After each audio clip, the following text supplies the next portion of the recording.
positively about the Labor conference. Let's bring him in. Graham Perrett joins us from Queensland. We appreciate your time. You're going to have to be quick because your leader, Bill Shorten, has no respect for your interview on this program. He's due to give a media conference at any moment. Not a fan of To The Point. No, obviously. Well, we should get him on. We should get him on. He normally does call me to check what I'm doing, but he didn't today. I'll get back to him later on. I want to know what you think, Graham Perrett, about this whole issue of a binding vote in 4 years from now. Admittedly, it's not as pie in the sky as the 50% renewable target, I'll give you that. But what's going on here? I mean, I would have thought that you are making life easier for the Conservatives, not harder. They now know that they've got a 4-year period. Hold it together, as I was just saying to Christina, and then it will just be absolute chaos on the Labor side if it comes to a binding vote. Now, when you say Conservatives, do you mean the people calling themselves the Liberal Party or the people? Well, you know my view on that. I've long said they should change the name of the party, but by the same token, the Labor Party is now trying to get rid of the socialist creed. Well, look, the marriage equality is something that I'm passionate about and that the Labor Party, as a majority, now has a mechanism to achieve.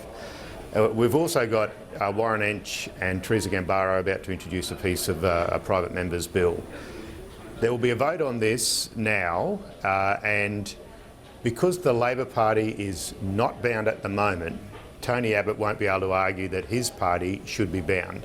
So I think we could have a vote in the next couple of months and have marriage equality achieved before Christmas. Do you hope that happens now for political reasons, not just for the issue itself? You're in favour of it, so am I, so is Christina Keneally. But if it doesn't happen, then you're in trouble politically. Yeah, sure. But leaving aside the politics, I just want this done so that the people that are committed to each other, that want a committed, monogamous relationship, should be recognised by the state. I think it's time in 2015. Well, I think it is too. Done. I think it is too, Graham Perrett. But if it doesn't happen, okay, and shame if that's the case, but if it doesn't happen, how are you going to feel getting 4 years ahead if the Labor Party binds on this issue? Surely you think that's as ridiculous as the Liberal Party binding against it over the next 4 years? Well, it's, there's a grandfather clause or grandparent clause, to be non-gender specific. So we have time to sort that out if people aren't able to compromise so it was their a sop faith to with the their left. politics. It was a sop to the left, but you'd hope that if you can't get the deal in Canberra, then you'll get the deal done at the next national conference to get rid of this silly idea. Peter, let's keep our eyes on the prize. The left and those that are in the right that are passionate about this want it done. This is a way to make sure that it will happen, either in the short term with the Entsch legislation or in another private member's bill or in the first 100 days of a shortened government. And I think that's it will happen. That's an important point you bring up here, that part of this deal has seen Bill Shorten promise to bring legislation before the Parliament in his first 100 days, pretty much assuring either the Entsch bill or indeed a shortened bill under a shortened government would succeed before we get to the point where people are being forced to act against their consciences. But let's move on. Another area that was quite a bit of a difficult debate was, of course, that around asylum seekers and refugees. I got to say, I find it very hard to get my heart and my head around the idea that we've endorsed turnbacks. Sell it to me, Graham Perrett. What are the advantages of adopting the position that we have, and how does it differentiate Labor from the Liberal government? Well, on some matters of asylum seekers, there's not significant difference because we are focused on making sure that we do not give open slather to people smugglers and letting them decide. So first things first, Labor committed to in the next 10 years to increasing our numbers of people that we will settle with a particular focus on the local area. That's a good thing, in the high 26,000 people that will be given a new opportunity. Won't obviously sort out the 60 million displaced people in the world, not to mention the climate change refugees that are coming and the famine and all those people that might be dislocated, but we'll be doing more than our fair share when it comes to developed nations. In terms of the suite of responses we will have to that people smuggler model, obviously the regional processing, including Nauru and Manus Island, is something that the Liberal Party continued the policy that Kevin Rudd started in July 2013. The other part of it, where practicable, where we're safe and whilst still meeting our UN obligations, would involve towing boats back where practicable. we'd still be meeting our treaty obligations. I should stress that. So there would not be just towing, refoulement where we'd be towing boats straight back to the source of the country that people had fled from. And I must say, I still find it turnbacks as part of what I would label a cruel and inhuman policy put in place by the Abbott government. But clearly the advice that was given to Labor by the Navy and others that it was not safe to practice turnbacks has proven to be not the case, that the Abbott government has been able to do that. I want to pick you... 18 times we're advised. Well, and there's not been a lot of transparency around that. Now, I understand that Labor is committing to more transparency. I haven't seen a great deal of detail about that. But would you agree that we have to have more transparency about on-water matters so that the public can know what is happening in our name and with our tax dollars? I've made my position very clear on towbacks before the national conference. I do not see how people can be processed appropriately at sea and then sent back to the country that they're fleeing from. Yet it's now Labor policy, Graham Perrett. Well, we've still also made that commitment to meeting our treaty obligations, so that might, I guess that on occasion... that is the difference, that Labor has said, unlike the government, they will do that only under UNHCR. But then, I mean, look, I'm no fan of towbacks. And we're putting more money into the UNHCR, 450 million. Graham Perrett, I'm no fan of towbacks, but that said, most Australians are in favour of it, and the government have done it successfully, at least insofar as it has helped to stop the boats. Here's the issue that you've got. No one's going to believe that you're going to be able to do it the way that the government's done it. Kevin Rudd said that he'd do it ahead of the 07 election, then didn't do it. You're putting all these restrictions, whether it's removing the secrecy that the government says is important to its operational effectiveness, or whether it's this sort of UN-mandated processing which doesn't currently occur, as I understand it. You do those things and you destroy the effectiveness of it. Now, I don't like the way that it's done, effective or not. I don't care. I don't consider the drownings at sea, frankly, to be something that is stopped when you stop the boats, because these asylum seekers aren't suddenly being put up in nice condos and are in a safe place. They're not. They're continuing to make hazardous journeys elsewhere. But we seem to have this view that if it's not on our shore, therefore that is the end of drownings at sea. It's one of the dumbest arguments I've ever seen put. But it's there. I'm in the minority, never going to win this one. And your party now are either going to be ineffective, is my criticism, if you do it in the ways that you're talking about, or you're going to become the Liberal Party if you want to be effective. Where do you go from here? No, you must have a transparent government for a start. This secrecy, giving boatloads of bundles of cash to people smugglers, some of these things are reprehensible. We've always believed in open and accountable government. Obviously, there are some operational matters that might involve secrecy at certain stages, but good government needs checks and balances. And I think this operation cloaked in secrecy called Border Force has been problematic for this government. They're actually... the things that we value are being crushed in that process.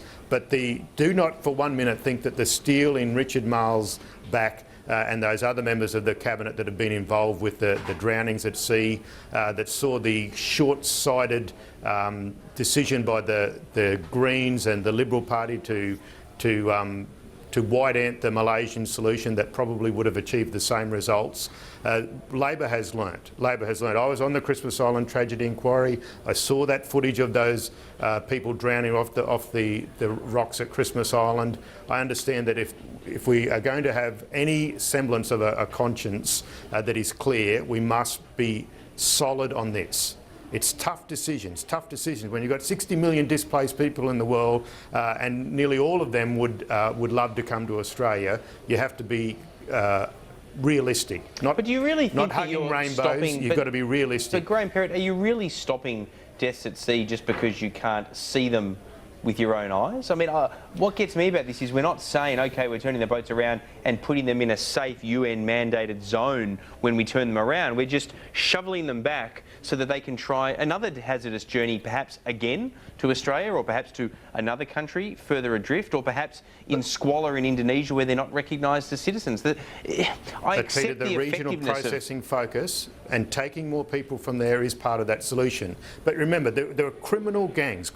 I'm just saying, not just saying that it's a problem because they're criminals. They created lies and myths and a mechanism to extract money from desperate people and put them on, these bodies that are in the jungles of Thailand where people have been lied to, paid money to get on boats, paid money to get off the boat again, and then paid money to get on a smaller boat, being ripped off all the way along. I understand that people will do anything to give their children an opportunity. This is a question for you as well, Christina Keneally. Let me interview you both. What if paying the money to the asylum seekers is the thing that actually helps to more effectively, operationally, safely turn the boats around? I mean, if that is part of it... Paying the money to asylum seekers? Sorry, pay the money to the people smugglers so that you don't end up in a situation where it becomes dangerous to do so. Well, if that's part of it, does Labor then turn around and say, well, we're not prepared to do that, and then off we go? Well, we don't know. And this is part of the problem under this government. We simply don't know. We don't know who's paying money to who. We don't know under what circumstances. We don't know how much. We don't know why. We don't know what's going on water with our tax dollars in our name. But if Labor picks at that sore, maybe let's bring you in, Graham, if Labor picks at that sore, it's likely to fester, isn't it? I mean, if this is the case, if it's important that you have that component in the mix to stop the boats, a lot of Australians will say, so be it, we're stopping the boats. I'm not one of them. I suspect you're not, Graham Perrett, but then your policy will be ineffective at turning boats around. Well, I do know that you just can't... criminals will respond to opportunities, and when one opportunity is closed down, they'll reinvent their product. So you do have to be careful about what you say. This is the Australian government policy. But surely, if we say up front that we believe in governments being accountable through whatever mechanism, that the Senate process, through the independent oversight, who make sure that the ASIO and the like are doing the right thing, we can get the balance right. And this is a harder-nosed government, the Shorten government, because of the experience of 50,000 people arriving on water when we were in government. So we have learnt from those processes, made tougher decisions from the Labor for Refugees from back in 2004, Christine, if you remember that convention in Sydney.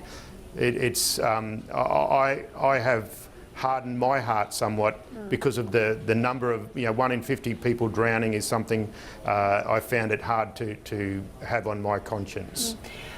I want to ask you about another aspect of what was announced over the weekend, or passed, I should say, by the conference. I mean, there were some good things regarding the Children's Commissioner and regarding the return of the Refugee Review Tribunal. But what about the people who remain at Nauru and Manus Island? I mean, there was a proposal to shut those facilities down that didn't even proceed anywhere near to a vote. But people are languishing in those centres. They aren't being resettled in Papua New Guinea. They aren't being resettled, which I realise was the Abbott government's initiative, into Cambodia. And they certainly don't have any hope they're ever going to come to Australia. What is a future Labor government going to do about those people? Well, that is a question for later down the track. I do know this, that we would have the oversight and would also treat them with some respect. Obviously, they're sovereign nations that run these facilities, but the much of the money comes from the Australian taxpayer. So we would build that third facility that would give some safety and security to the women and children in Nauru, that Scott Morrison decided not to build, that he decided to keep people in tents. In Syria, you can have 80,000 people in a refugee camp and they can put them into safe facilities in the space of a few months. Obviously, Scott Morrison and Peter Dutton have said, no, we'll go for cruelty, we'll go for create hellhole conditions, as if that is somehow going to be a deterrent, as if the people in Nauru are magically flowing this money down to the other hellholes and this information down the line to other people seeking, who might consider seeking asylum. Well, Sorry, Christina. I say I would really prefer that the Australian government, no matter who's running it, would stop using human, shields, really, human people as a deterrent message, children in particular, as treating them cruelly in order to somehow deter others. We are going to butt up into Bill Shorten's press conference here in a moment. I do want to ask you very briefly, I noticed... I think you must be watching us, Christina. I think he knows that Graham's on. And he's got it on his iPad and he's holding back. Let's just keep going with Graham. He says Graham's got it covered. I'm going to let it keep going. Graham, I did notice that on Friday you filed some papers in court against the Attorney General George Brandis. Now I suspect you're going to tell me you can't say much about that, but can you at least tell us the gist of? No, you're not going to be able to. We're going to Bill Shorten. We're going to have to pick up on. He must have known that Graham Perrett was about to say something very, very dodgy for his side of politics. Okay. All right, let's go to Bill Shorten. He's standing by. He's waiting.